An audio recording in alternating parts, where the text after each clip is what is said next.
여러분 반갑습니다. 네, 사실 좀 떨리네요. 제가 이렇게 많이 떠는 사람은 아닌데 여러분 앞에서 떠는 것 같습니다. 잠깐 기도하고 시작하겠습니다. 하나님, 푸르름의 연두빛이 우리의 마음을 유혹하지만 이 자리에 나와 주님과 만나기 위해 또 내 삶의 헌신을 주님께 드리기 위해 이 자리에 섰습니다. 받아주시옵소서. 주님의 거룩함을 부어주시기를 원합니다. 세상의 모든 죄와 오물들을 깨끗하게 하시고 다시금 우리를 정결하게 하셔서 세상 속에 쓰임받을 만한 그릇으로 사용케 하여 주시옵소서. 이 시간 인생의 최고의 시간이 되게 하시고 또 이 시절이 주님을 높이는 가장 기쁨의 시간이 되게 하여 주시옵소서. 바울처럼 사용하시고 디모데처럼 일하게 하여 주시옵소서. 예수님 이름으로 기도합니다. 아멘. 제가 듣기로 55세에서 65세 그게 이 남성에게 맞으시죠? 네, 맞습니다. 예, 굉장히 흥이 좋으시네요. 대단하십니다. 우리 저희 그 노래방의 어떤 기능을 많이 이렇게 활용을 하신 건 아니시죠? 예. 그래도 굉장히 이게 감동을 받았습니다. 저 은혜 받았습니다. 힘 있는 남성 계시죠? 예. 어찌 여러모로 보나 이렇게 제일 힘 있는 가오가 좀 있는 그런 시대와 시절인 것 같습니다. 열심히 일한다는 건 좋은 거고 헌신한다는 건 좋은 겁니다.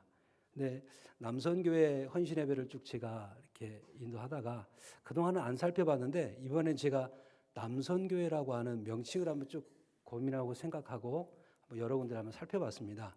남선교회 종연합 홈페이지도 한번 들어가 보고 여전도회 홈페이지도 한번 들어가 보고 근데 여전도회라고도 하기도 하고 또 남선교회라고도 하잖아요. 왜 그럴까요? 이게 이제 선교와 전도의 차이긴 한데 전도와 선교의 차이를 아시죠? 전도는 보통 이렇게 우리가 문화가 같고 언어가 같고 환경이 비슷한 지역에서 이렇게 복음을 전하는 걸 전도라고 이야기하고 또 선교는 언어가 좀 다르고 문화가 좀 다른 배경을 가지고 있는 곳에서 복음을 전하는 걸 선교라고 이야기를 합니다. 그러면 여전도에는 말하자면 제가 이게 느끼기예요. 여전도에는 국내 우리나라 문화와 환경이 같은 우리나라에서 전도 복음을 전하는데 열심을 내고 남선교회는 어때요? 문화와 환경이 좀 다른 그런 외국이라든지 또는 타국이라든지 이런 곳에서 복음을 전하는데 좀 집중하면 좋지 않을까라는 그런 의미로 아마 지은 것 같다는 생각이 듭니다. 근데 1898년에 여전도가 결성이 됐어요.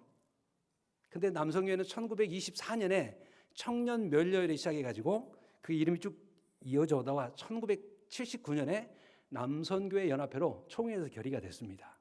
총회에서 인준이 된 거죠. 이렇게 해서 남선교회가 됐는데 남선교회 이 연합회 목적이 있어요. 목적을 쭉 살펴보니까 너무나 좋아요. 남선교회 목적.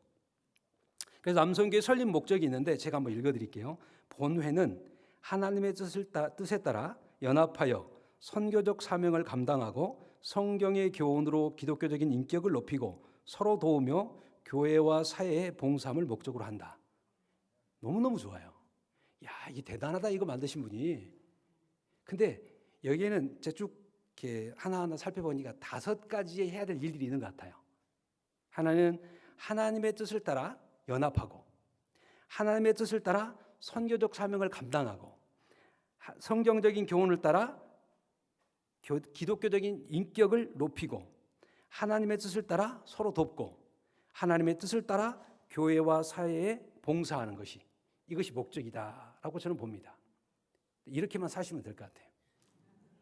남성교회는 이 목적대로만 사시면 될 것 같아요. 그리고 7가지의 행동 강령이 있는데 그렇게만 살면 남성교회는 이 땅에서 빛이 되고 소금이 될 줄로 믿습니다. 그렇게 해야 돼요. 그렇게 하다가 보니까 그거 하니까 할 게 없더라고요. 설교가 꽉 막혀버렸어요. 이 남선교회 이 목적만 가지고 살면 다른 거 필요 없다.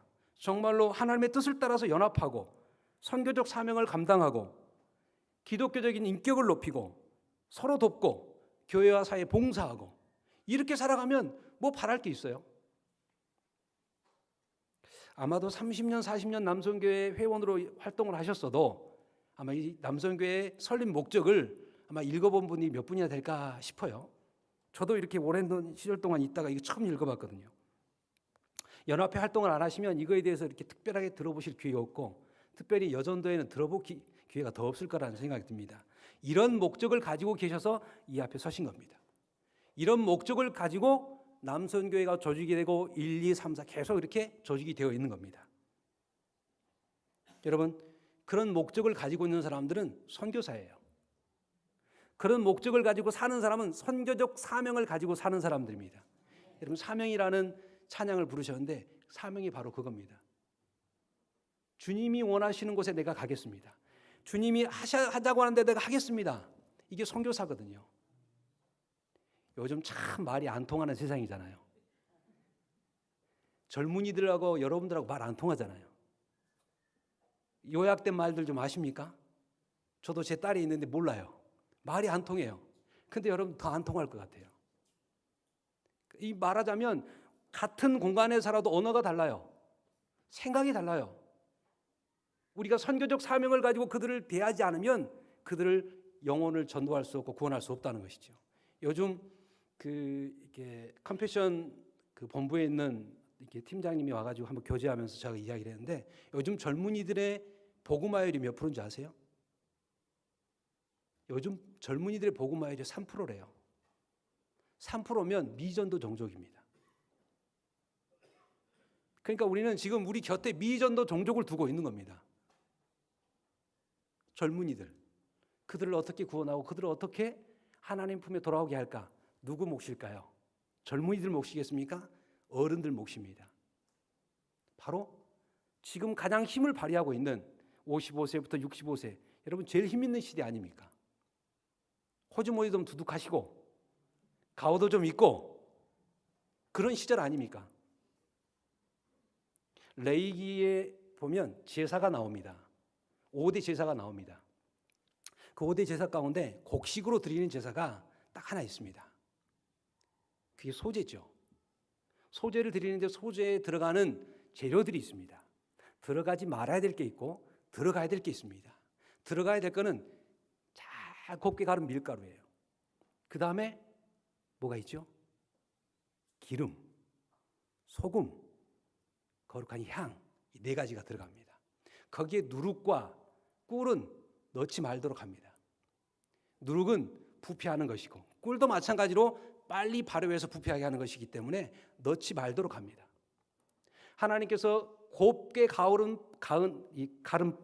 가루를, 빻은 가루를 원하십니다. 여러분, 자기 혼자 있으면 가루가 안 돼요. 한 알이 그대로 있으면, 썩지 않으면 많은 열매를 못 맺듯이 자기가 그대로 있으면 소재의 재물이 될 수 없다는 거예요. 헌신의 재물이 될 수 없다는 겁니다. 하나의 공동체 안에서 나 혼자 살자고, 나 혼자 잘나고, 나 혼자 뛰어나려고 하면 그것은 하나의 공동체를 이루는데 장애물이 된다는 것이죠. 소재는 모두가 다 하나가 되는 겁니다. 모두가 가루가 되었을 때 무엇을 하나가 되게 하느냐? 바로 거룩한 기름인 성령으로 하나가 되게 하는 것이죠. 성령이 그 공동체를 하나가 되게 해야 됩니다. 사람의 임의대로 하는 게 아니라 기도와 협력과 함께함으로 기름으로 하나가 되게 해야 된다는 것이죠. 그렇게 되므로 거기에 우리의 삶에서 얻어지는 거룩한 향들, 그 향을 첨가해서 하나님의 께 올려드립니다. 변치 않는 소금, 변하지 않는 소금, 소금을 함께 섞어서 하나님 앞에 드리는 것이 거룩한 향기, 아름다운 향기라고 하나님은 말씀하고 계십니다. 여러분, 그 향을 올려드릴 때 그 향은 아마도 많은 의미와 여러 가지를 생각하는데, 삶에서 얻어지는 향을, 그러니까 삶을 이야기하고 있는 것이 향이다라고 생각을 해요. 이 소제라고 하는 예물이, 그 단어가 어디에 쓰이냐면 가인과 아벨이 드리는 예물을 드렸더라라는 그 말에 이 소제라고 하는 단어가 거기에 사용이 됩니다. 이 소제라고 하는 단어가 사용이 되는데 가인의 제사가 있고 아벨의 제사가 있어요. 여러분, 아벨의 제사를 받으셨잖아요. 향기로운 제사로 받으셨습니다. 그러면 그들의 어떤 방법으로 드는지, 하나님이 드리라고 하는 방법이 아니라 가인은 자기가 원하는 방법으로, 자기의 생각대로, 자기의 원하는 방법으로 드렸습니다. 물론 하나님께 드리기 위해서 가장 좋은 것으로 드렸겠죠. 그럼에도 불구하고 자기가 살아왔던 삶의 방식으로 드렸다라고 하는 것은 거기에 거룩한 향이, 정결함이, 깨끗함이 포함되지 않고 꿀이 들어가고 누룩이 들어가는 그런 예배를 드렸고 예물을 드렸다는 사실이지요. 드려서는 안 될 것, 해서는 안 될 일, 하나님은 분명하게 경계선을 그어놓고 계십니다. 오늘 우리가 읽은 말씀도 마찬가지입니다. 디모데를 향해서 외치는 바울의 음성은 하지 말아야 될 것을 분명하게 이야기합니다. 정말로 쓰임받기를 원하는 그릇이 있다면, 정말로 쓰임받기 원하는 사명자가 있다면 하지 말아야 될 것을 하지 말라고 말씀하고 있습니다. 주님께서는요, 깨끗한 그릇을 쓰시겠다고 말씀합니다. 전제는, 여기에 나오는 전제는 자신을 깨끗하게 하면 쓰임받는다는 사실을 여러분 잊지 말아야 합니다. 스스로 깨끗하라고 합니다. 주님은요, 깨끗한 그릇을 쓰십니다. 깨끗한 그릇. 여러분, 많은 사람들에게 물어보면요, 여기 당신은 어떤 그릇입니까? 하면 이 말씀을 읽고 나서 물어보면, 나는 이렇게 깨진 그릇 같고, 나는 이빨 빠진 그릇 같고, 나는 그냥 그 나무 그릇 같고, 이런 이야기를 합니다. 그릇에는 두 종류가 있습니다. 깨끗한 그릇과 더러운 그릇. 하나님은 성경을 통해서 우리에게 끊임없이 말씀하시는 것은 큰 그릇, 작은 그릇을 원치 않습니다. 깨끗한 그릇과 깨끗하지 않는 그릇을 분명하게 이야기하시면서 깨끗한 그릇이 되라고 말씀합니다. 그건 사람이 판단할 일이 아니죠. 하나님이 판단하실 일입니다. 하나님이 쓰시는 그릇은 하나님이 판단합니다. 사도행전 15장에 보면 이제 바울과 바나바가 전도여행을 딱 마치고 돌아와서 제2차 전도여행을 딱 가기 위해서 둘이 만나서 이야기를 합니다. 바울과 바나바가 이야기를 하는데, 다음에는 이제 누구를 데리고 갈까?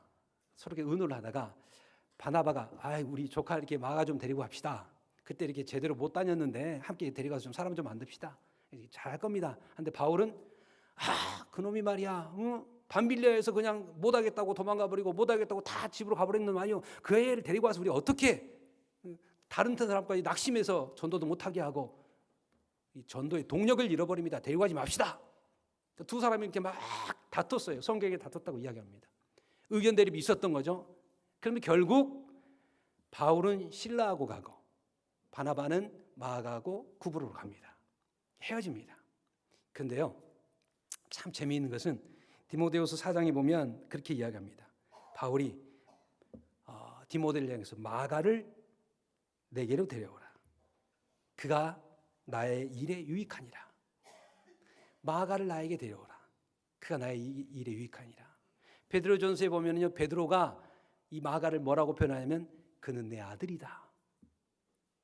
바울이 디모데에게 그는 내 아들이다, 디도에게 내 아들이다 라고 했던 것처럼 베드로도 그는 내 아들이다. 마가가. 여러분, 그때는 어때요? 인간적으로 보기에, 바울이 보기에 그럼 형편없는 놈이에요.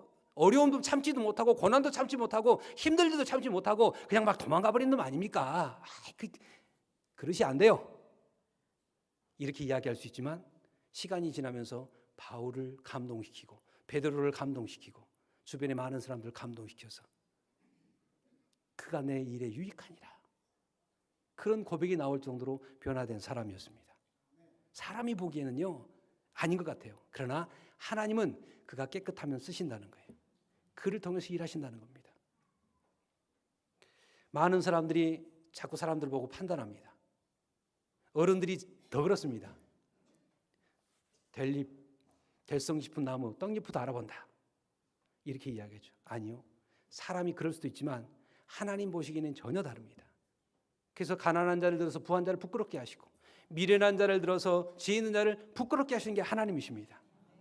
누구 때문에? 그가 가난해도 깨끗하기 때문에, 미련해도 깨끗하기 때문에 하나님 그를 들어서 사용하신다는 사실입니다. 그래서 우리가 하나님 앞에 나가면 되는 거예요. 이사야 1장 18절에 여호와께서 말씀하실 때 오라 우리가 서로 변론하자. 너희 죄가 주홍같이 붉을지라도 눈과 같이 헤어질 것이요 진홍같이 붉을지라도 양털같이 희게 되리라. 그렇게 말씀합니다. 나가면 되는 거예요. 깨끗함을 입으면 되는 겁니다. 주님 앞에서 우리는 깨끗함을 입을 줄로 믿습니다. 우리 변영호 목사님은 이렇게 키도 크시고 이렇게 인자한 모습으로 참 멋있잖아요. 별로 반응이 없는데요. 근데 그런 모습이세요. 근데 이제 성동제일교회 출신이시고 하신데 저는 좀 떨어져 있는 장성이라고 하는 곳에 장성제일교회 출신입니다. 제일 출신입니다, 제가. 근데 이제 그곳에서 이렇게 자랐는데 저는 특별하게 목사가 되고 싶은 열정도 없었고 우리 목사님은 이렇게 대학을 갔잖아요. 가시면서 이제 대학에 가서 미팅도 하고 막 이렇게 하셨을 건데 저는 군대를 갔어요. 그 이제 군대 가가지고 저는 이렇게 다른 친구들이 미팅할 때 저는 행군하고 구보하고 이런 걸 했습니다. 근데 제가 목사가 되고 싶은 마음도 없었고 제가 잘하는 거라고는 그냥 목사님 말씀 잘 듣고 열심히 청소하고 교회 일 봉사하고 제일 부러워하는 게 찬양을 잘하는 사람이에요. 우리 이용훈 목사님도 찬양 열심히 잘하시네요. 예전에 이용훈 목사님 대학 다닐 때 제가 좀 알아요. 그때 모습이 기억나는데 또 이렇게 여기서 보니까 또 새롭습니다. 근데 저는 특별하게 잘하는 게 없었어요. 목사가 되고 싶은 마음도 열정도 뭐 이렇게 준비도 안 했어요. 근데 이제 군대에 갔다가 제대하고 난 이후에 또 제가 다른 걸 했어요. 제가 이제 체육관을 했는데 체육관을 하면서 그냥 열심히 살았어요. 그러다가 하나님께서 이렇게 어느 날 제 성령 체험을 하게 하시고 그 다음에 제가 이제 목사님 말씀에 순종하고 그럼 제가 목사가 되긴 하는데 목회는 안 하고 싶습니다. 왜 내가 이렇게 내 그릇을 알거든요. 목회는 안 하고 싶습니다. 저는 사회복지나 이런 남을 돕는 일을 하고 싶습니다. 그러다가 이제 목사가 돼서 목회를 하게 됐어요. 사회복지는 물 건너 갔고 지금 아무리 생각해봐도 나는 그릇이 아니에요. 내가 생각해봐도 나는 아니에요. 근데 가끔 생각을 합니다. 하나님이 왜 나를 쓰시지? 하나님이 왜 나를 이렇게 사용하시지? 제가 잘하는 게 아니라 순종하는 거예요. 목사님이 시키면 그냥 알겠습니다 하고 그냥 하거든요. 그거 하나는 잘하는 것 같아요. 다른 건 못해요. 노래도 못하지.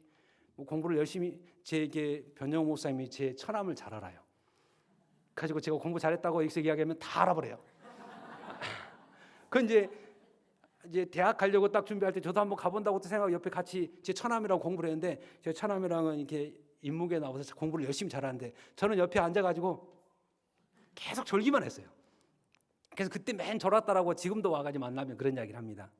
나중에 군대에 있다 왔지 또 이렇게 운동했다가 이렇게 공부하려고 하니까 정말 힘들더라고요. 그래서 그냥 앉아있는 시간이 책상 앞에 앉아있는 시간을 만드는 게 한 3년 걸리더라고요. 3년. 꼬박 3년 동안 도서관에 앉았다가 일어나서 놀다가 앉았다가 그렇게 시간을 보냈습니다. 사람이요 변화가 되고 새로워진다는 것은 너무너무 힘든 것 같아요. 예수 믿고 새로운 사람이 된다는 거, 내가 그동안에 젖어있던 삶을 벗어버리고 옛사람의 옷을 벗어버리고 새 옷을 입는다는 게 너무너무 힘든 것 같아요. 해보니까 힘들어요. 처음부터 예수 믿었으면 괜찮으실 텐데 중간에 예수 믿으셨으면 정말 힘드셨을 것 같아요. 내 마음대로 살다가 내 방법대로 살다가 예수님 말씀대로 살려고 하니까 너무너무 힘든 거예요. 그럼에도 불구하고 하나님 앞에 나와서 나를 정결하기를 원하고 깨끗하기를 원하는 그 마음을 하나님이 보신다는 겁니다. 아직 노래방 가락이 좀 있어도 주님 앞에 노래하는 찬양하는 그 마음만 있으면 여러분 하나님께서 그걸 보신다는 거예요. 정말 귀하다. 네가 귀하다. 그것이 하나님의 마음입니다. 여러분 그런 사람들의 마음속에 복음이 들어가 있어야 돼요. 그래야 선교의 사명자가 됩니다. 복음. 복음은 뭘까요? 기쁜 소식이라고 이야기합니다. 나를 깨끗하게 하고 나를 정결하게 하고 나를 하나님 앞에 나가게 할 수 있는 그 능력은 복음입니다. 우리 교인들에게 제가 꼭 이야기를 합니다. 많이 믿지 말고 이 4가지만 믿으십시오. 많이 믿지 말고. 첫째는 하나님이 이 세상을 만드셨습니다. 또 하나 두 번째는 이 하나님의 아들이신 예수 그리스도가 이 땅에 오셨습니다. 독생자 예수 그리스도 오셨습니다. 그리고 그분이 십자가에 죽으시고 3일 만에 부활하셨습니다. 그리고 그분이 다시 오셔서 우리를 심판할 겁니다. 이 4가지만 믿으라 그래요. 4가지만. 이 4가지가 복음이에요. 우리가 믿는 믿음, 우리가 영원토록 붙잡을 수 있는 이 복음의 근간을 여러분 놓치지 마시길 바랍니다. 그걸 자녀들에게 흘려주고 그걸 이 땅에 심어줄 수 있는 선교의 사명자가 이 남소연교회가 되길 바랍니다. 하나님의 살아계심을 믿는 사람은 깨끗해져야 돼요. 하나님은 깨끗한 그릇을 쓰시고 그 하나님이 쓰시기 합당한 그릇이 우리가 돼야 된다는 것이죠. 제가 가끔 목욕탕에 갑니다. 구봉산, 우리 동네 목욕탕이 없거든요. 돌산에 이렇게 주포에는 목욕탕이 없습니다. 치킨도 배달이 안 됩니다. 피자도 배달이 안 됩니다. 이렇게 먹고 싶어도 하고 있어야 됩니다. 다음 날 셀 때까지. 근데 목욕탕에는 이게 이제 나와요. 나오는데 이 탁 벗고 이제 탕에 들어가려고 했는데 어떤 두 분이 이야기를 하시더라고. 그 이야기를 이렇게 안 듣고 싶었는데 들리게 됐어요. 들리는데 어떤 분이 그런 사람 설명을 막 이야기하다가 그 있잖아 그 사기꾼 같은 장로. 그 이야기를 탁 하시는 거예요. 그 사기꾼 같은 장로 있잖아 그거. 안 믿는 사람들인데 그렇게 이야기하는 거예요. 내 가슴이 철렁했어요. 어떻게 보였기에 그 이름 앞에 사기꾼 같은 누구누구라고 이야기될까? 그럼 나 자신을 다시 한번 되돌아봤어요. 나는 뭐라고 부를까? 사람들이 나를 부를 때 뭐라고 부를까? 여러분, 사람의 이름은 그 사람을 규정하는 것이지요. 근데 그 사람의 이름은 그 사람을 규정하는 것이지만 그 사람의 이름 앞에 수식어는 그 사람의 인생을 규정하는 거예요. 그 사람의 이름 앞에 수식어가 뭐냐는 거예요. 여러분 이름 앞에 수식어는 뭐예요? 나는 어떤 목사라고 사람들 입에 오르내릴까? 아이고 그 놀기 좋아하는 목사, 게으른 목사. 사람들이 저한테 맨날 만나면 운동 열심히 하냐 이걸 물어봐요. 난 그거 정말 듣기 싫어요. 기도 열심히 하느냐, 성경 말씀 열심히 보느냐, 이렇게 오늘 이번에 성경은 얼마만큼 봤냐 이거 물어보길 원하는데 저한테는 맨 그런 거 안 물어보고 얼굴이 많이 탔다 운동 많이 하냐. 저는요 살짝만 나가면 오전 햇빛만 봐도 그냥 임도 몰라볼 정도로 확 타버려요. 내 이름 앞에 수식어는 뭐냐는 거예요. 여러분의 이름 앞에 수식어는 항상 웃는 집사님, 잘 살펴주는 집사님, 따뜻하게 품어주는 권사님, 맛있는 거 잘 사주는 권사님, 기도 열심히 하는 권사님. 내 이름 앞에 수식어는 많아요. 여러분의 신앙을 규정하는 것이 그거예요. 여러분의 인생을 규정하는 것이 그거라는 겁니다.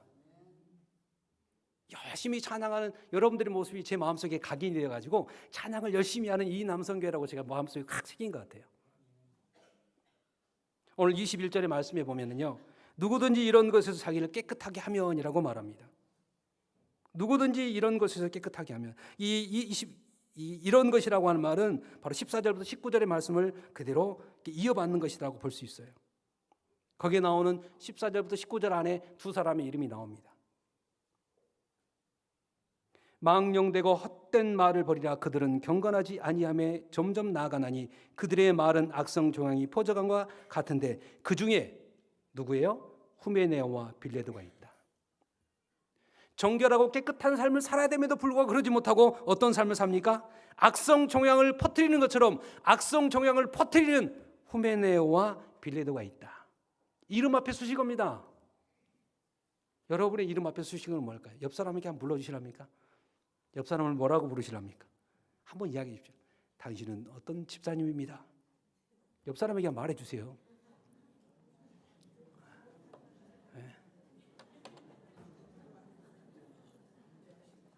갑자기 시키니까 안 되죠. 준비를 좀 했어야 되네요. 다음 주에 생각하셔서 옆에 앉은 분이 계속 앉을 것 같으니까 그분에게 한번 해 주십시오. 당신은 이런 분입니다. 당신의 믿음은 이런 삶입니다. 당신의 이름은 이런 삶을 살고 있기 때문에 이런 집사님입니다. 이런 권사님입니다. 그것이 이런 장로님입니다. 이런 모습들이 여러분들에게 정말 아름다운 모습이 되길 바랍니다. 여기서 망령되다, 허탄하다 이런 이들의 이름 앞에 수식어가 뭐냐면 불경스럽다. 망령되다는 불경스럽다. 신성하지 않다. 허탄하다는 말은 잡담을 많이 한다. 헛된 이야기를 많이 한다. 잡담 많이 하고 헛된 이야기를 많이 하면 어떻습니까? 알맹이 없는 이야기를 많이 하다 보면 다퉈요. 사람의 마음에 상처를 주고 어려움을 주기 때문에 다투게 됩니다. 다투게 되면 어떻습니까? 서로 불신하고 불평하고 불만이 생깁니다. 여러분요, 사람이 다투면 소리를 지르잖아요. 그렇죠? 소리를 지르면 왜 소리를 지를까요? 제가 보니까 소리를 지르면 지를수록 그 사람의 마음의 거리가 멀어요. 마음의 거리가 가까우면 소곤소곤 이야기가 됩니다. 여러분 목사님하고 사모님 이야기할 때 큰 소리를 말하던가요? 소곤소곤 하시잖아요. 두 분이 마음의 거리가 가까우니까 그래요. 어떤 집 싸우는지 보십시오. 가까이 있는데도 막 삿대질하면서 이거 막 넘어가려고 하는 거 막 내 말을 좀 들어라. 가까이 있어도 멀리 있는 그 마음이라는 거죠. 망령되고 허탄한 말을 하다 보면 서로가 다투게 되고 싸우게 되면 그 거리가 멀어집니다. 그런 삶이 아니라 정말로 친밀하고 가까운 허탄한 말을 하는 사람이 아니라 여러분의 이름 앞에 수식어가 온전한 하나님이 기뻐하시는, 그리고 모든 사람이 인정할 만한 아름다운 수식어가 될 수 있길 바랍니다. 깨끗한 것을 원한다면 우리가 피해야 될 것이 있습니다. 정욕을 피하라고 말합니다. 청년의 정욕을 피하라. 청년들은 혈기가 있습니다. 육신의 정욕, 안목의 이생의 자랑이 여기서부터 나옵니다. 물론 건실한 청년들도 있지만 청년은 그런 것을 상징하고 있습니다. 사단은 우리에게 세 가지 3종 세트로 늘 유혹합니다. 육신의 정욕, 안목의 정욕, 이생의 자랑. 아담과 하와를 유혹했습니다. 성공했습니다. 두 번째 아담으로 오신 예수님을 유혹했습니다. 절하라, 먹으라, 뛰어내리라. 못했습니다.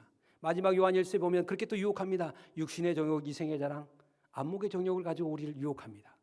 끊임없습니다. 형태가 좀 다르지만 끊임없이 여러분들 유혹하게 될 겁니다. 여러분들 그 유혹 앞에 있습니다. 그러나 이기실 수 있길 바랍니다. 여기서 말씀이 스스로 깨끗하라고 합니다. 다른 사람이 해주지 않습니다. 스스로 여러분이 깨끗함을 향한 길을 가실 수 있길 바랍니다. 그럼 어떻게 깨끗해야 될 것이냐? 우리 스스로 하나님 앞에 예배하는 삶을 살아야 됩니다. 하나님이 찾으시는 네 가지의 사람이 있습니다. 하나는 예배자, 중보기도자, 영적 전쟁하는 사람, 그리고 선교하는 사람입니다. 하나님이 찾으시는 사람입니다. 예배자를 찾으십니다. 예배하는 사람, 이렇게 공적인 예배를 통해서 함께 예배하는 사람, 우리는 그걸 예배라고 합니다. 그리고 또 하나 더 깊이 개인적인 예배를 여러분 꼭 드리시길 바랍니다. 그 개인적인 예배는 묵상하고 기도하고 찬송하고 개인적으로 시간을 갖는 겁니다. 목사님이 말씀을 전해주는 그것만 먹고 사는 게 아니라 여러분 스스로 하나님으로부터 공급받는 공급의 장소가 있어야 돼요. 그래서 그 예배, 여러분 개인적인 예배 속에서 드려지는 하나님과의 친밀한 교제가 있을 때 거기에서 스스로 정결하게 되고 예수 그리스도의 은혜와 사랑이 넘쳐날 줄을 믿습니다. 이 개인의 예배 속에서 자기를 정결해 나가는 삶을 살아야 됩니다. 두 번째는 개인의 삶입니다. 삶의 예배예요. 로렌스 형제라고 하는 분이 있습니다. 그분이 수도원 원장이었어요. 원장이 있는데 설거지를 하는 거예요. 그러니까 거기 수도사들이 원장님 이거 하지 마시고 우리가 하겠습니다.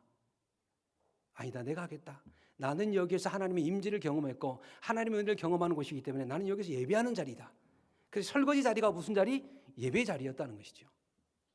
삶의 자리, 예배의 자리입니다. 그 자리에서 살아가는 것을 보고 사람들이 이 사람은 하나님의 사람입니다. 아이고 이건 개털 같은 믿음이에요. 이렇게 판단하게 됩니다. 여러분 주변에서 인정받으십시오. 여러분 삶의 자리에서 인정받으셔야 돼요. 그것이 진정한 믿음입니다. 믿음이 보일까요? 안 보일까요? 자, 보인다 생각하신 분, 안 보인다고 생각하신 분 손 들지 마세요. 어려워집니다. 저는 보인다고 생각합니다. 믿음은 행함이라고 야고보는 이야기하는데 행함은 보이게 되어 있습니다. 여러분 생각은 태도를 바꿉니다. 생각은 태도를 바꾸고 난 다음에 열매를 맺게 합니다. 그러니까 어떤 생각을 하느냐에 따라 달라지는 거죠. 말은 마음의 알갱이입니다. 마음의 알갱이가 말로 나와요. 얼굴은 자기의 어뢰의 굴입니다. 통로예요. 그러니까 그 사람의 얼굴 속에서 나오는 말은 그 사람의 속사람이에요. 어떤 말을 하느냐, 어떤 표정을 짓느냐는 그 사람의 속을 드러내는 일입니다. 그러니까 우리 속에 하나님의 생각으로 가득 찬 사람은 넘치게 되어 있습니다. 보여지게 되어 있습니다. 믿음은 보여집니다. 행함은 믿음입니다. 그런 사람들이 선교적 사명을 감당하는 거고, 그런 사람이 이효전 남성교회가 될 수 있길 바랍니다. 그런 사람들이 함께해야 될 사람이 있습니다. 하나님의 뜻대로 부르심은 받은 사람들은 합력하여 선을 이룬다고 로마서 8장에 이야기합니다. 그래서 그 사람들이 함께 하려면 네 가지가 있는 사람. 네 가지. 다른 말로, 이 우리말로 이렇게 네 가지를 뭐라 그래요? 네 가지를 그 옛날 말로 이렇게 전라도 사투리로 싹수라고 이야기하는데 이 말을 다른 말로 모르시네. 경건하신 분들이라 다 모르시네요. 싸가지. 네 가지를 싸가지라고 이야기합니다. 그런 뜻이 있어요. 근데 이 싸가지의 말의 유래를 한번 제가 이렇게 알려드리도록 하겠습니다. 한양 도성을 선택하고 한양을 딱 만들 때, 그 조선을 건국할 때 한양을 만드는 틀을 만들었는데 조선왕조를 세울 때 한양을 도성으로 선택하고 거기에 기준점을 삼은 게 유교적 철학을 바탕으로 거기에 세웠습니다. 어떻게 세웠느냐?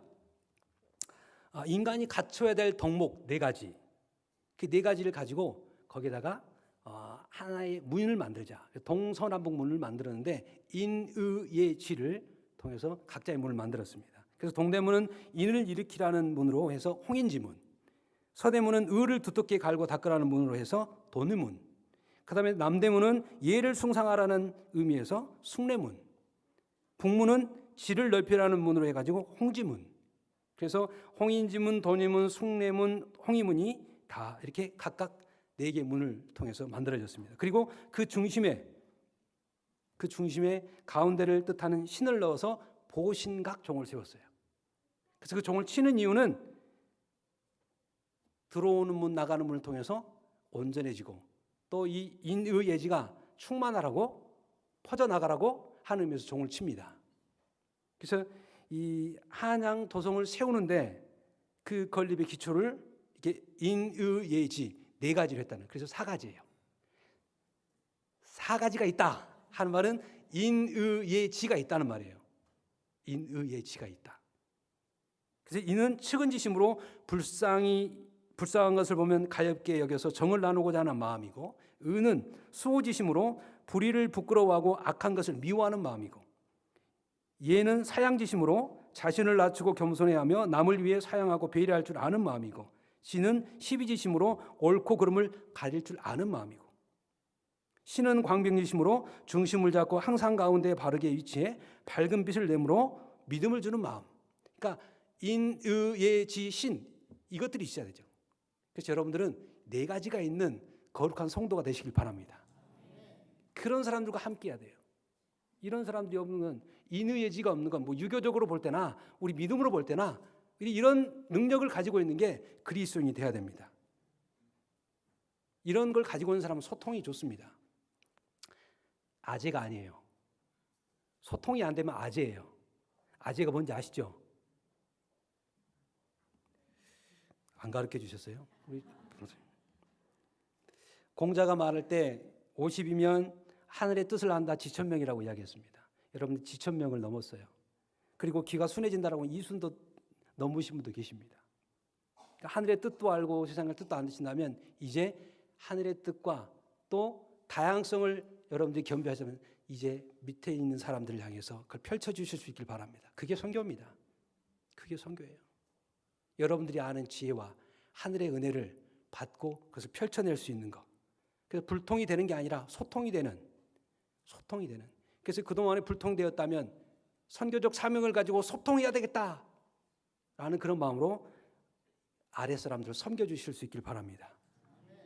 선교라는 것은요, 복음을 증거하는 겁니다. 복음을 증거하는 겁니다. 먼저는 내가 복음을 담고 있고 통하지 않는 곳에 통할 수 있는 길을 만드는 게 선교사입니다. 그래서 이 남선교 회원들이 선교사가 되실 줄 믿습니다. 그래서 선교의 사명을 감당하시길 바랍니다. 특별히 이제는 우리가 정신 차려야 될 때입니다. 자다가 깰 때니 우리가 근신하되 기도하라는 말씀처럼 정신 차려야 된다는 것이죠. 깨끗한 마음으로 부르는 사람들은 무엇을 해야 될지 압니다. 오늘 나오는 말씀 속에 주를 깨끗한 마음으로 부르는 자들과 함께라고 말합니다. 주를 깨끗한 마음으로 부르는 자들과 함께 의와 믿음과 사랑과 화평을 따르라. 우리가 따라가야 될 것이 어딘지 알아야 하는 거예요. 정신 차리고 우리가 가야 될 걸 어딘지 보고 가야 된다는 것이죠. 예수님이 제자들 3명을 데리고 가셔서 여기서 기도해줘라. 나를 위해 기도하라. 한시도 깨어있을 수도 없더냐. 시험에 들지 않게 기도해라 라고 말씀하셨습니다. 시험에 들지 않게 기도하고 우리가 깨어 근신할 수 있는 여러분들이 되실 수 있기를 바랍니다. 그게 우리가 해야 될 일입니다.